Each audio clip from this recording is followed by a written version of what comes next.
నిజామాబాద్లో CCS constable Pramod కుటుంబ సభ్యులతో ఫోన్లో మాట్లాడారు కార్మిక ఉపాధి శాఖ మంత్రి వివేక్ వెంకటస్వామి. ప్రమోద్ భార్య ప్రణీతను ఫోన్లో పరామర్శించారు. ప్రమోద్ కుటుంబానికి ప్రభుత్వం తరపున అండగా ఉంటామని మంత్రి వివేక్ భరోసా ఇచ్చారు. నిజామాబాద్లో ప్రమోద్ విగ్రహాన్ని తన సొంత ఖర్చులతో ఏర్పాటు చేయిస్తానని ప్రణీతకు హామీ ఇచ్చారు.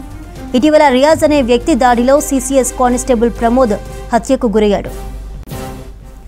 నిజామాబాద్లో సీసీఎస్ కానిస్టేబుల్ ప్రమోద్ కుటుంబ సభ్యులతో ఫోన్లో మాట్లాడారు కార్మిక ఉపాధి శాఖ మంత్రి వివేక్ వెంకటస్వామి. ప్రమోద్ భార్య ప్రణీతను ఫోన్లో పరామర్శించారు.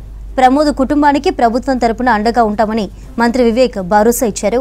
నిజామాబాద్లో ప్రమోద్ విగ్రహాన్ని తన సొంత ఖర్చులతో ఏర్పాటు చేయిస్తానని ప్రణీతకు హామీ ఇచ్చారు. ఇటీవల రియాజ్ అనే వ్యక్తి దాడిలో సీసీఎస్ కానిస్టేబుల్ ప్రమోద్ హత్యకు గురయ్యాడు.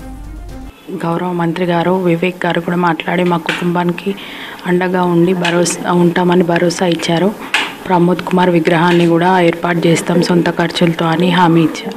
మంత్రి గారు వివేక్ సార్ మాట్లాడారు సార్. మా తమ్మునికి సపోర్ట్గా ఉంటామని చెప్పారు సార్. ఇక్కడ విగ్రహం కూడా చేపిస్తాను చెప్పాడు సార్. కుటుంబం కూడా చదివిస్తాను సార్ హైదరాబాద్లో sir. Thank you very much.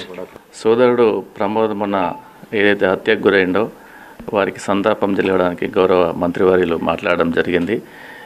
ఆయన మళ్ళీ విజిట్లో వచ్చినప్పుడు వచ్చి వారి కుటుంబాన్ని పరామర్శిస్తానని చెప్పిండు.